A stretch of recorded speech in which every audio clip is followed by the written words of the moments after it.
Excited ka na ba para sa muling pagbabalik ng mga maiinit na hampasan sa PVL All-Filipino Conference? This time, magtatagisa na ng lakas at liksi dahil wala ng import na magbubuhat sa kada kupunan. Pero sino sa palagay mo ang aangat this season? Kaya't heto ang mga laban na dapat mong pakakaabangan. Pero bago pa man ang lahat, kung hindi ka pa nakapag-subscribe, please like and subscribe at pakispike na rin sa bell button para lagi kang updated sa mga volleyball ganap. Kaya tingnan ang mga kapanapanabik na mga aksyon at kwento na dapat abangan simula Nobyembre hanggang Pebrero sa 2024 to 2025 PVL All-Filipino Conference. Dahil opisyal nang inilabas ng PVL ang schedule ng unang round para sa matagal nang inaabangang bakbakan at narito ang mga kapanapanabik na bakbakan na dapat tandaan at panoorin. Una, ang Petrogas kontra sa Chocomucho. Sa Sabado na yan sa November 9. Sisimula ng bagong season ng PVL sa isang laban sa pagitan ng Petrogas Angels at Chocomucho Flying Titans, habang parehong naghahangad na magsimula ng isang matatag na kampanya. Magiging isang labanan din ito ng mga superstar spiker at dating MVP na sina Brock Van Sickle at CC Rundina. Ang dalawang kupunan ay sabik ring iangat ang kanilang ranggo dahil sa pagkalugmok sa nakaraang season, lalo na ang Chocomucho na ang layo ng pagkabagsak. Pangalawa, ang Farm Fresh Foxes kontra sa Signal HD Spikers.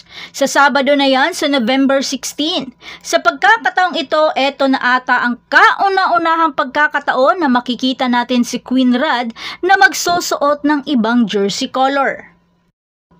Lalo na at makakalaban rin ng Signal ang dati nilang kakampi, ang OG Signal at sanggang dikit na sina Rachel Andakis at Jack Janela.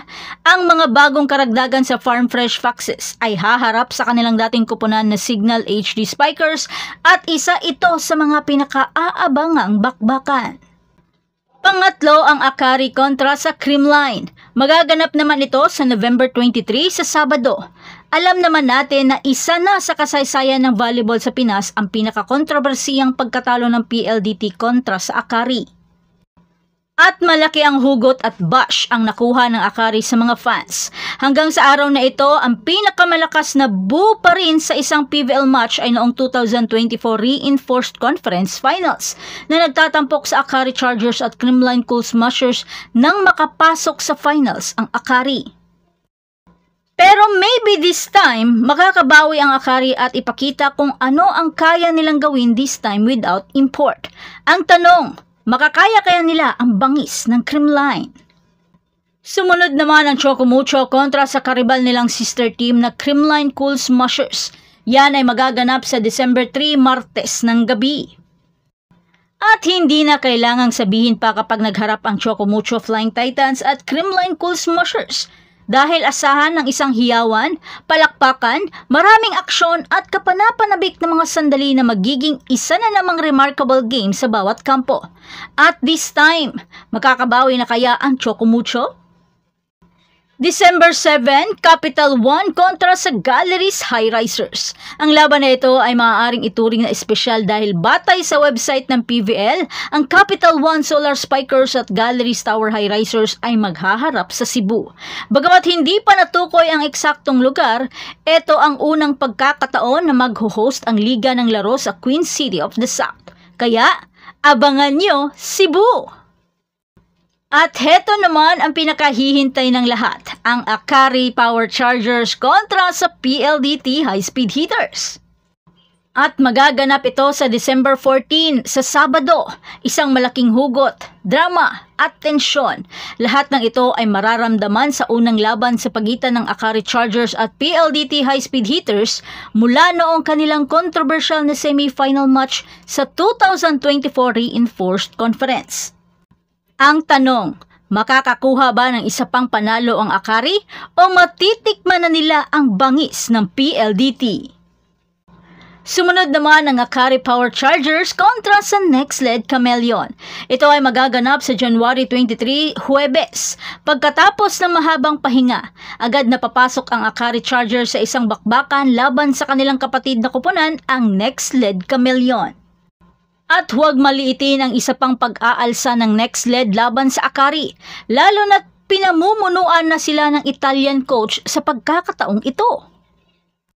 Ang bagong Zeus Coffee kontra sa Capital One Solar Spikers na magaganap sa January 25, isang laban sa pagitan ng first at second overall pick sa 2024 PVL Draft. Si Thea Gagate at ang Zeus Coffee Thunderbells ay haharap sa parehong Lady Spikers na si Leila Cruz at ng lumalakas na Capital One Solar Spikers. Sa puntong ito, magkakaroon na ng malinaw na indikasyon ang mga tagahanga kung aling mga kupunan ang may development sa conference. At marami ang umaasa na ang Zeus Coffee o Capital One ang makakagawa ng mga pagsulong sa kanilang mga batang roster.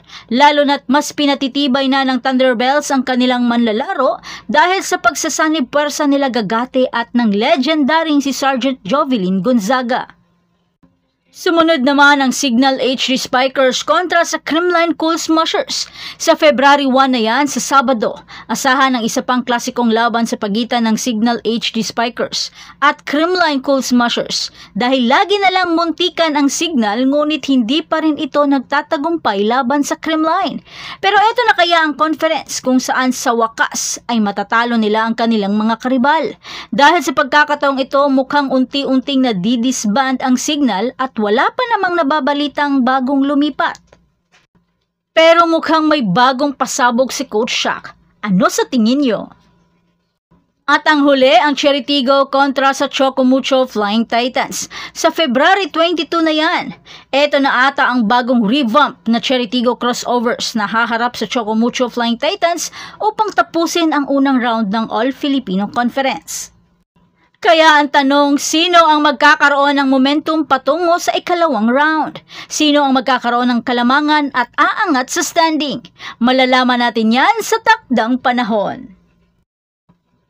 Kaya ikaw, sino sa tingin mo ang matapang na babangga sa defending champion na Creamline Cool Smushers? At yan ang lahat para sa ating update ngayon. Manatiling nakatutok para sa iba pang mga balita mula sa mundo ng Philippine Volleyball. Huwag kalimutan mag-like, mag-subscribe at i-spike ang notification bell para hindi ma-miss sa mga susunod na video. Hanggang sa muli, patuloy na mag-spike at mag-dig sa ating channel. Siya kasi, please blink, gumagano. Please blink.